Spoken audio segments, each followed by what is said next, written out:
Isn't it strange how socialists seem to live like kings? On today's episode of America Unfiltered with James Pascalidis, Bernie Sanders admits he flies private while pretending to fight the oligarchy, Trump makes moves with China and Big Pharma, Tory Lanez gets stabbed multiple times in jail, the last American hostage is back from Hamas, the left is melting down over Trump saving taxpayers over $400 million with a new plane from Qatar, plus the Department of Labor just exposed 800,000 fake Biden jobs. We break down why Republicans are winning and Democrats are on life support. All that and much more coming up on today's episode of America Unfiltered with James Pascalidis, starting now. The moment is here. This is our moment. America, we are back, baby. Welcome to another episode of America Unfiltered with James Pascalidis. This is episode 52. We're diving right into our topics today. Our first topic today, Bernie Sanders is saying that he's going around the country to fight the oligarchy while he's taking private jets to get there. Bernie Sanders in the recent interview said he is not able to stand in line at United because he has to do 4 different events a week in multiple places around the country. Because of that, he would be unable to fly commercially because it just would not fit into his schedule. So socialism is now just rules for thee and not for me. As Democrats have moved more towards a socialist party and Republicans have fought against it, we have warned that socialism is something that ends in a dictatorship. It ends up where there's no growth or innovation in socialism. No one is incentivized to build anything because it's not a capitalist society where we're driven by profits. I don't understand how socialism got so popular in this country. I don't understand why Bernie Sanders and AOC are so popular.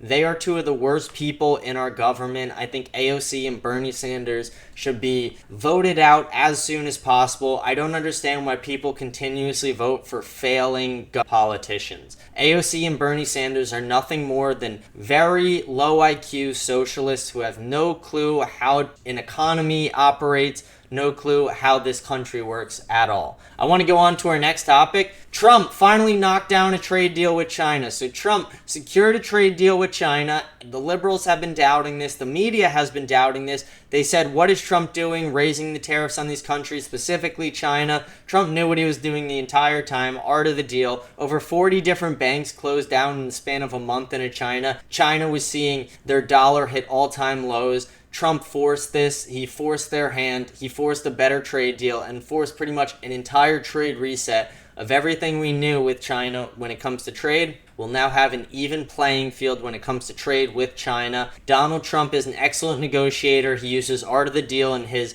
business skills to not only negotiate with China, but negotiate with the UK and all the other countries Trump is currently making deals with. I'm very glad we have Trump as the chief negotiator and the commander-in-chief right now. Biden would never have been able to secure any of these deals. None of the other presidential candidates would have secured any of these deals. Donald Trump, through his excellent negotiating skills, secured these deals for the American people, for the American taxpayer, and we should all be extremely thankful. In the long run, America will see an economic boom and a manufacturing boom that we haven't seen in 60 years because of this. Donald Trump did this, and the media really needs to come around. The media loves to hate on Donald Trump. I want to go on to our next topic today. Tory Lanez has been stabbed in jail. Tory Lanez has been reportedly stabbed multiple times in prison. They apparently hit him over 14 times, multiple times in the back, in the chest, in the face. Apparently both his lungs have collapsed. They haven't announced anything past that right now, so I am going to pray for Tory Lanez, his recovery, and that he is able to see through this.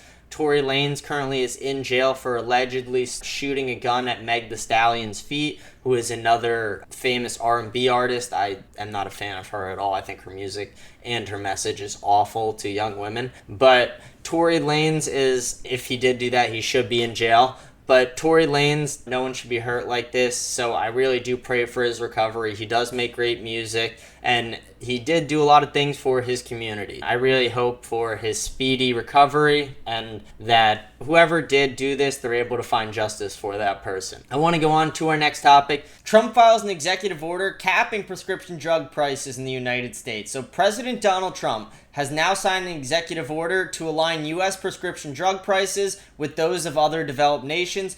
potentially reducing drug costs by up to 90%. This order targets middlemen in the pharmaceutical industry and threatens further actions, including tariffs, if companies fail to comply. Critics are arguing that the move could hinder innovation, while supporters believe that it will make medications more affordable for Americans. Usually, I am against price caps. With medicine, it does seem to work a little bit different. Mark Cuban has proved this with his company, Cost Plus Drugs. As much as I disagree with Mark Cuban with his personal vendetta against Donald Trump, I really do think that he has created something amazing for the people with Cost Plus Drugs. It allows people to get access to their prescriptions for just the exact price plus a 10% markup for the company to be able to sustain growth and be able to stay alive. I think that if we're able to lower these drug prices, that companies will still be able to manufacture drugs in the United States and continue to create viable solutions for different medical problems that we could encounter in the future, and just innovating in general when it comes to the medical field. I think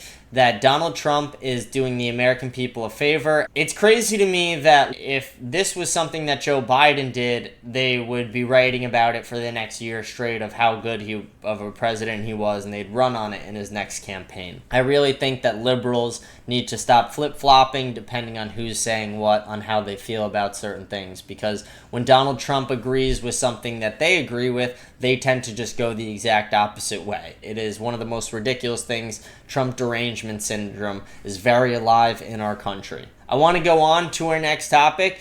Hamas has released the last United States hostage back to Donald Trump and back to the United States. Eden Alexander, the last known living American hostage held by Hamas, was released following the indirect talks involving the United States. The release is seen as a significant diplomatic achievement, brings relief to his family, to supporters, to the American people, and to the Trump administration. This is something that I knew Donald Trump would get done. He promised he would get it done. He promised the families. He promised the American people. Donald Trump is a man of his word. I'm very glad he was able to, and I hope Donald Trump is able to do whatever he can to eliminate all terrorist organizations off the face of the earth. I think Donald Trump should do a lot more than he's currently doing to eliminate these terrorists off the face of the earth. I really think they should be sending in cruise missiles to the cartels and certain terrorist organizations in the Middle East. I want to go on to our next topic here. Trump is saving the American taxpayers $400 million by being gifted a new plane from Qatar. So President Donald Trump plans to accept a luxury Boeing 747-8 jet from Qatar to serve as a temporary Air Force One,